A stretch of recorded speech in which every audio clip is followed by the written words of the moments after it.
حضرت سیدنا امام حسین رضی اللہ تعالیٰ عنہ صبح جب جہاد کا وقت آیا، پتہ ہے کون کون تھے کربلا میں؟ امام حسین کے ساتھ امام حسین کے 4 بھائی تھے کربلا میں. کتنے؟ بول کے بتائیں. حضرت علی کے 4 بیٹے، عباس بن علی جن کو حضرت عباس کہا جاتا ہے نا، علمدار، یہ حضرت علی کی دوسری زوجہ میں سے. عباس بن علی بھی تھے اور ابو بکر بن علی بھی تھے، عمر بن علی بھی تھے، عثمان بن، یہ حضرت علی کے بچوں کے نام ہیں. یہ آپ کے شہزادے امام حسین کے ساتھ شہید ہوئے. ان کا نام صرف اس لیے نہیں لیا جاتا کہ ان کا نام خلفائے ثلاثہ کے نام پہ، حضرت علی نے اپنے یاروں کے نام پہ رکھا ہے تو تم نے کربلا کے میدان سے خارج کر دیا. یہ تینوں شہزادے حضرت جناب سیدنا امام حسین کے ساتھ تھے، یہ بھی شہید ہوئے. حضرت جناب زینب امام حسین کی سگی بہن ہے. ان کے 2 بچے تھے، اون و محمد. جب امام حسین میدان میں جانے لگے تو جناب زینب بچوں سے کہنے لگی، نہ پہلے بھائی نہیں جائے گا، پہلے بھانجے جائے گا. 2 بچے شہید ہوئے. حضرت قاسم بن حسن امام حسن کے بیٹے تھے. وہ جب میدان میں جانے لگے تو امام حسین نے کہا، نہیں بھائی تو نہیں جائے گا، تو میرے بھائی کی نشانی نہیں، میں جاؤں گا.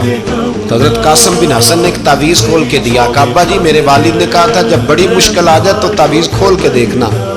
تو آج بڑی مشکل آئی ہے تو میں نے تعویذ کھولا ہے، تو یہ دیکھیں کیا لکھا ہے. یہ تو رکا ہے، تعویذ ہے ہی نہیں. جب کھول کے دیکھا تو اس پہ لکھا تھا، قاسم اگر حسین پہ کوئی کڑا وقت آ جائے تو بیٹھ کے آگے آگے رہنا، اگر کڑا وقت میرے بھائی پہ کبھی آ جائے نا، دیکھنا اس کے آگے آگے چلنا، اسے حسن کی کمی نہ محسوس ہو. پائیاں جہاں ساکھ نہیں کوئی جے وچ خار نہ ہوئے. سیدنا امام حسین پہلی دفعہ کربلا میں اس وقت روئے جب یہ رکا. آپ نے دیکھا تو فرمایا ٹھیک ہے، اگر حسن کی یہ وصیت ہے تو میں نے زندگی میں اگر ان کی ہر بات مانی ہے اب بھی مانوں گا، تمہیں اجازت ہے. جناب قاسم بن حسن 16 سال کا جوان جب میدان میں نکلے تو ہائے ہائے پتہ نہیں کہاں سے آ گئی ہے. امام قاسم بن حسن جب میدان میں نکلے تو تبری سے لے کر علامہ ابو الاسناد صاحب سب کو پڑھ کے تو دیکھو، 3 دن کی پیاس ہے، شدید آزمائش ہے، دکھ ہیں، تکلیفیں ہیں، پھر بھی پہلی دفعہ جب میدان میں گئے ہیں واپس آئے ہیں 19 لوگوں کو قتل کر کے واپس آئے. سناؤ قصہ خیبر کو، تمامی اپنے بچوں کو. علی کی داستان سن کے دلوں سے ڈر نکلتا ہے. علی کی داستان سن کے دلوں سے یہ جو بچے ڈر رہے ہیں نا، وہ چمگادڑ آ گئی، کاکروچ آ گیا، یہ خوف نکل جائے گا اگر حضرت قاسم بن حسن کی بات سنیں. درجنوں لوگ آپ نے قتل کیے. ایک دفعہ آئے، کہا چاچا یزید کا لشکر تو بڑا ہی بزدل ہے، اگر چند قطرے پانی میرے حلق سے گزرے تو میں سارے کاٹ کے لے آؤں گا آپ کے پاس، چند قطرے. لیکن تھوڑی دیر گزری، عمر بن سعد کہنے لگا اکیلے اکیلے جاؤ گے تو علی کا پوتا ہے، یہ سب کو مار دے گا، کٹھے جاؤ. چاروں جانب سے تیر برسے، ایک تیر لگا آ کے گردن کے پیچھے، بس جناب سیدنا قاسم بن حسن گھوڑے سے نیچے گرے.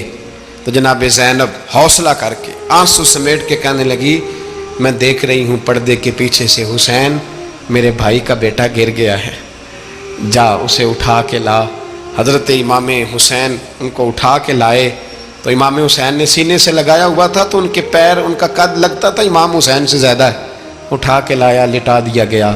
امام حسین کے اپنے بڑے بیٹے میدان میں نکلنے کو، علی اکبر نام ہے، جب جن لوگوں نے حضور کو نہیں دیکھا تھا وہ جب کہتے نا ہم نے نبی پاک کا دیدار نہیں کیا تو بتاؤ کس طرح کے تھے، تو بتایا جاتا تھا کہ جناب علی اکبر کا دیدار کرو، ہم شبیہ مصطفیٰ.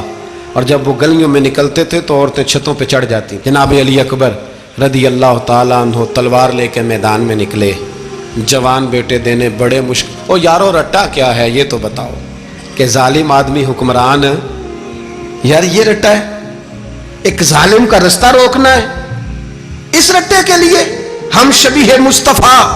جناب سیدنا امام علی اکبر میدان میں نکلے، بڑے لوگ مارے، بڑے، پھر ایک تیر ان کے بھی گلے میں لگا.